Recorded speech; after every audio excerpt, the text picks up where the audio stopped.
Hello everyone, welcome to this video. तो आज के इस वीडियो में हम देखेंगे कि सीमेंट का सेटिंग टाइम हम कैसे फाइंड आउट करते हैं, इनिशियल सेटिंग टाइम और फाइनल सेटिंग टाइम। तो ये टेस्ट स्टार्ट करने से पहले हमें सीमेंट पर स्टैंडर्ड कंसिस्टेंसी टेस्ट परफॉर्म करना पड़ता है। तो जो मेरी स्टैंडर्ड कंसिस्टेंसी का जो रिजल्ट आया है टेस्ट का, उस रिजल्ट का यूज़ हम यहाँ पर setting time of cement test में यूज़ करते हैं। तो इस टेस्ट को परफॉर्म करने के लिए हमने रेफरेंस लिया है IS 4031 पार्ट 5 1988। तो यहाँ पर हम बात करेंगे कि आपका इनिशियल सेटिंग टाइम हम कैसे फाइंड आउट करते हैं, फाइनल सेटिंग टाइम हम कैसे फाइंड आउट करते हैं। तो सबसे पहले हम बात करते हैं कि एक्चुअल में इनिशियल सेटिंग टाइम होता क्या है और फाइनल सेटिंग टाइम होता क्या है।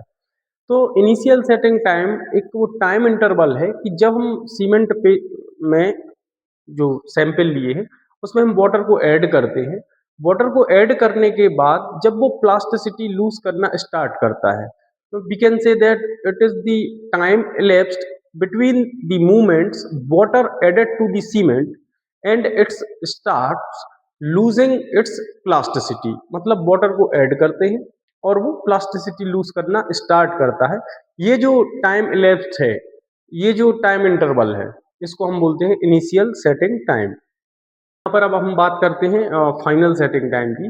तो the time elapsed between the movements water added to the cement and it has completely lost its plasticity. मतलब हम सीमेंट में वाटर को ऐड करते हैं, एक वो मूवमेंट, और दूसरा जब ये अपनी पूरी प्लास्टिसिटी को लूज कर चुका होता है, एक वो मूवमेंट। तो ये जो टाइम इंटरवल है इसको हम बोलते हैं फाइनल सेटिंग टाइम। तो फाइनल सेटिंग टाइम में आपका जो सीमेंट है वो थोड़ा सा फर्मनेस को अटेन कर चुका होता है, या फिर हम बात करें वो जो वर्केबल स्टेट है उससे आपका सॉलिड सॉलिड स्टेट की तरफ मूव कर चुका होता है, या उसका जो फेज है वो चेंज हो चुका होता है। तो इस टेस्ट को परफॉर्म करने के लिए हमें कुछ एपरेटस रिक्वायर्ड हैं। तो यहाँ पर हम बात करते हैं कि ये आपका बिकेट एपरेटस है। ओके, तो इस बिकेट एपरेटस में आप देख सकते हैं ये आपका मोल्ड है, ये आपका ग्रेजुएशन बार है, ये आपकी ग्लास प्लेट है। यहाँ पर जब हम स्टैंडर्ड कंसिस्टेंसी टेस्ट को परफॉर्म किए थे तो यहाँ पर ये आपका बिकेट, ये प्लंजर लगा हुआ था, ये वाला। ओके, जिसकी लेंथ आपकी 50 mm थी एंड डाया आपका 10 mm था। तो यहाँ पर हमें क्या करना है, जब हम इनिशियल सेटिंग टाइम टेस्ट को परफॉर्म करेंगे तो इस प्लंजर को निकाल के हमें इस नीडल का यूज करना है। आपकी जो 1 mm square cross sectional area की जो नीडल है, तो इनिशियल सेटिंग टाइम नीडल को हम यूज करेंगे। और जब हम फाइनल सेटिंग टाइम की बात करेंगे तो वहां पर हमें इस नीडल का यूज करना है। तो ये एनुलर अटैच नीडल है, तो जिसमें यहाँ पर ये कॉलर है जिसका आपका डाया 5 mm है, और इस नीडल का जो क्रॉस सेक्शनल एरिया है वो 1 mm स्क्वायर है। तो फाइनल सेटिंग टाइम के लिए हम इस नीडल का यूज करेंगे, इनिशियल सेटिंग टाइम के लिए हम इस नीडल का यूज करेंगे। एपरेटस आपका बिकेट एपरेटस यूज करते हैं। तो यहाँ पर हम बात करते हैं थोड़ा सा एपरेटस रिक्वायर्ड। ओके, तो इस टेस्ट को परफॉर्म करने के लिए मुझे कुछ एपरेटस रिक्वायर्ड है, सेम जैसा मेरा स्टैंडर्ड कंसिस्टेंसी टेस्ट को परफॉर्म किए थे उसके लिए जो एपरेटस रिक्वायर्ड थे, सेम आपके लगभग लगभग वही एपरेटस आपके इनिशियल और final setting time of cement को फाइंड आउट करने के लिए रिक्वायर्ड है। तो Vicat apparatus, balance, stop watch, trowel, measuring cylinder,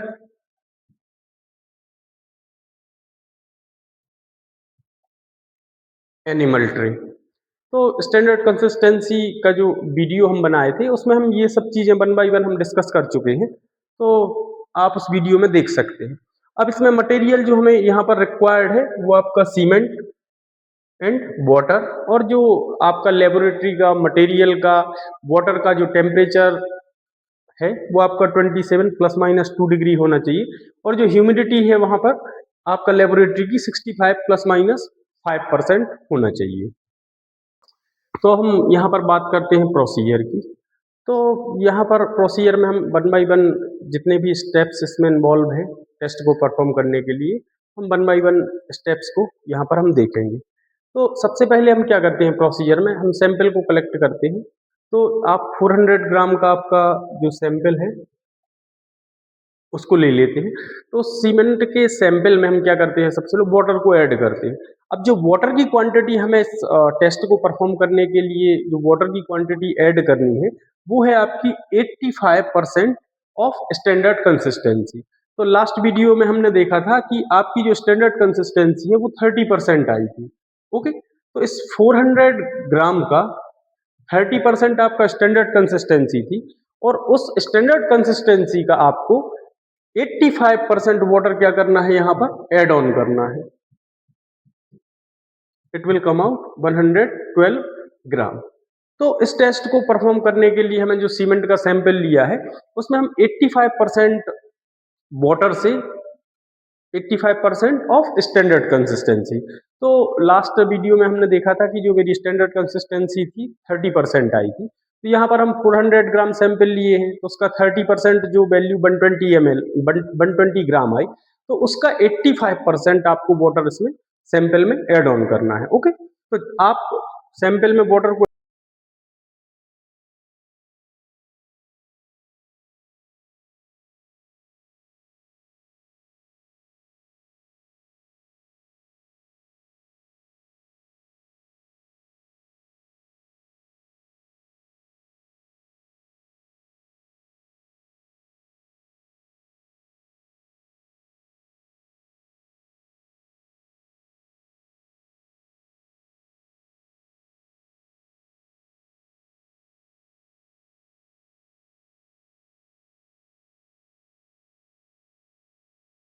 add on कर लिए।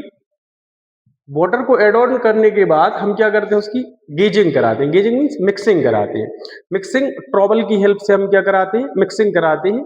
और जो मिक्सिंग का आपका टाइम इंटरवल है वो आपका 3 मिनट से 5 मिनट, मतलब मिनिमम 3 मिनट्स और मैक्सिमम आपका 5 मिनट्स। तो आप क्या कर लिए, ट्रॉबल की हेल्प से उसको अच्छे से मिक्सिंग करा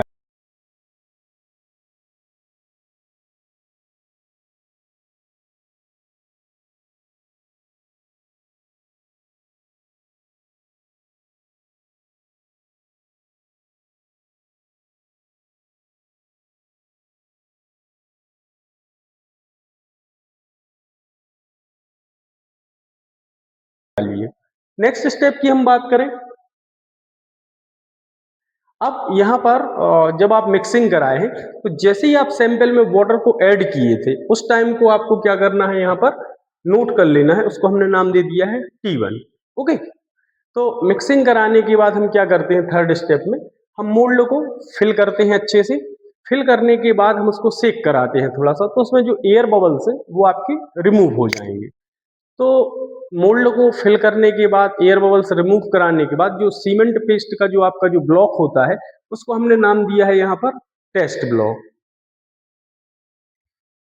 ओके, तो आपका टेस्ट ब्लॉक बनके तैयार हो चुका है। तो अब इस पे क्या करेंगे, हम इनिशियल सेटिंग टाइम को परफॉर्म करेंगे और फाइनल सेटिंग टाइम को परफॉर्म करेंगे। तो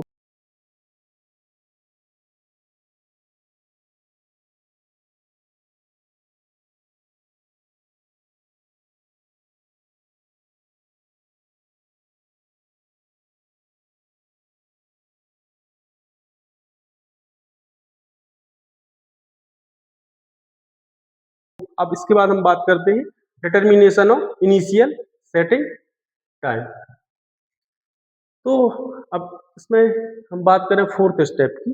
तो आपका जो टेस्ट ब्लॉक है उसको हम क्या करते हैं, बकेट एपरेटस पर प्लेस कराते हैं। जो आपका क्या है, आपकी इनिशियल सेटिंग टाइम जो नीडल है उसके अंडर में ये मोल्ड को, अब जो आपका टेस्ट ब्लॉक है उसको प्लेस करा देते हैं। तो जो इनिशियल सेटिंग टाइम नीडल है उसका आपका क्रॉस सेक्शनल एरिया जो है 1 mm² है और उसकी जो लेंथ है वो 50 mm है। ओके, तो हम क्या करते हैं, उस टेस्ट ब्लॉक को वहां पर प्लेस कराते हैं एपरेटस पे। प्लेस कराने के बाद हम क्या करते हैं, उस नीडल को स्मूथली उस टच सरफेस से टच कराते हैं। टच कराने के बाद हम सडनली उसको क्या कर देते हैं, रिलीज कर देते हैं। तो रिलीज करने के बाद हम देखते हैं कि बिगनिंग में आपकी जो नीडल है, इनिशियल सेटिंग टाइम नीडल, वो फुल्ली पेनिट्रेट कर जाती है, मतलब फुल्ली पियर्स कर जाती है। जो आपका मोल्ड है जिसकी डेप्थ आपकी 40 mm है, वो फुल्ली उसको पेनिट्रेट कर जाती है। फिर उसके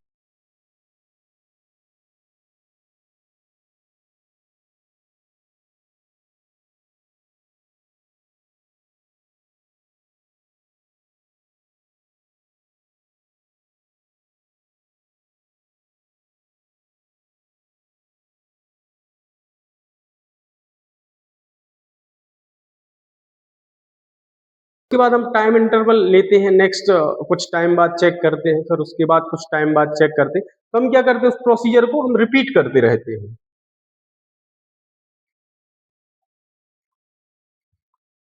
तो बिगनिंग में आपका पूरा फुल्ली पेनिट्रेट हो गई, तो कुछ टाइम के बाद हम फिर रिपीट करते हैं। तो हमें ऐसा कब तक करना है, until the repeat this procedure until the needle fails to pierce the block 5 plus minus 0.5 mm from the bottom of the mold। और इसको मैंने नाम दिया है टाइम T2। हैं कि इनिशियली वो 40 mm पे पेनिट्रेट हुई, फिर कुछ टाइम के बाद 39 mm पेनिट्रेट होगी, 38 mm पेनिट्रेट होगी।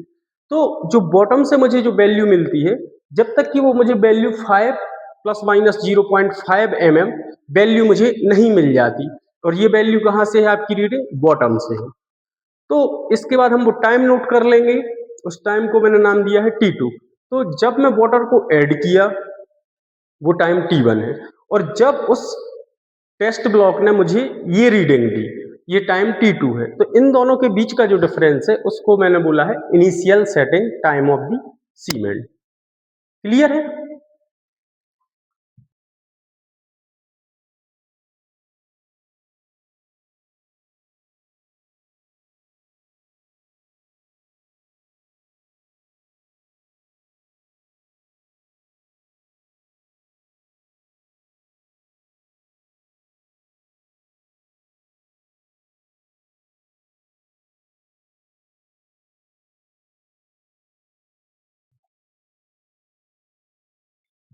So the difference of the time between operation 6 and operation 2 provides the initial setting time of the cement। अब हम अब हम यहाँ पर बात करते हैं फाइनल सेटिंग टाइम की।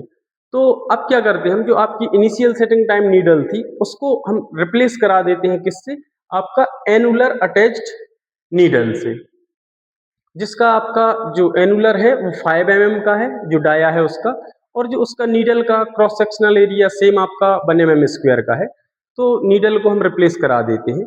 फिर उसके बाद हम क्या करते हैं कि उस नीडल को हम रिलीज कराते हैं। रिलीज कराने के बाद हम उस टाइम इंटरवल तक चेक करते हैं, उस टाइम को नोट करते हैं कि उस नीडल का इंप्रेशन आना चाहिए और उस कॉलर का इंप्रेशन उस टेस्ट ब्लॉक पर नहीं आना चाहिए। तो वो हम टाइम नोट करते हैं, उसको मैंने नाम दिया है टाइम T3। यहां पर आप देख सकते हैं कि needle makes an impression while the attachment fails to do so, record this time T3। मतलब नीडल का इंप्रेशन आना चाहिए, कॉलर का इंप्रेशन नहीं आना चाहिए, उसको मैंने टाइम नोट कर लिया है T3। तो आप जब वाटर ऐड किए थे, एक टाइम वो था आपके पास, और दूसरा आपका नीडल का इंप्रेशन आ रहा है, कॉलर का इंप्रेशन नहीं आ रहा है, एक टाइम ये है आपका। तो इन दोनों का जो डिफरेंस है या जो ये टाइम इंटरवल है, इसको मैंने बोला हूं कि ये आपका सीमेंट जो टेस्ट ब्लॉक है उसका फाइनल सेटिंग टाइम है। तो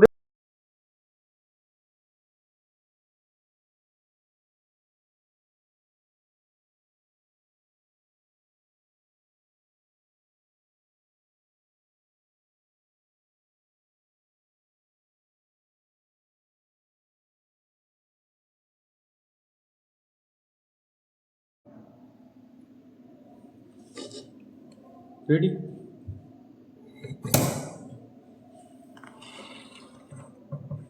दिखा दो नीडल का इंप्रेशन। ओके,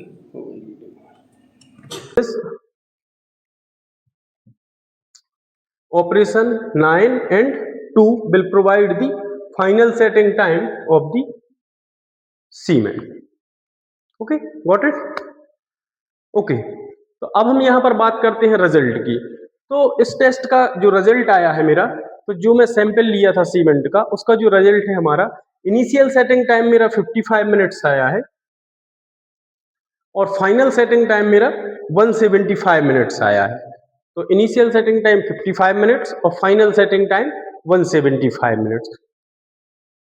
तो एज पर कोडल प्रोविजन 269/2013 जो आपका इनिशियल सेटिंग टाइम है ओपीसी सीमेंट का, वो 30 मिनट से कम नहीं होना चाहिए। Okay, initial setting time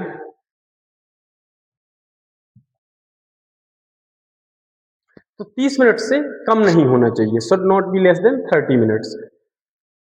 okay, और जो आपका फाइनल सेटिंग टाइम है वो आपका मैक्सिमम 600 मिनट्स होना चाहिए, उससे ज्यादा नहीं होना चाहिए। मतलब 10 आवर्स बोल दें या 600 मिनट्स बोल दें। तो आपका जो ओपीसी सीमेंट का इनिशियल सेटिंग टाइम है एज पर कोडल प्रोविजन 30 मिनट से कम नहीं होना चाहिए, और जो फाइनल सेटिंग टाइम है हमारे ओपीसी सीमेंट का वो 600 मिनट से ज्यादा नहीं होना चाहिए। ओके, तो हमारे यहाँ जो सीमेंट सैंपल था उसका आपका इनिशियल सेटिंग टाइम 55 मिनट्स आया था और फाइनल सेटिंग टाइम आपका 175 मिनट्स आया था।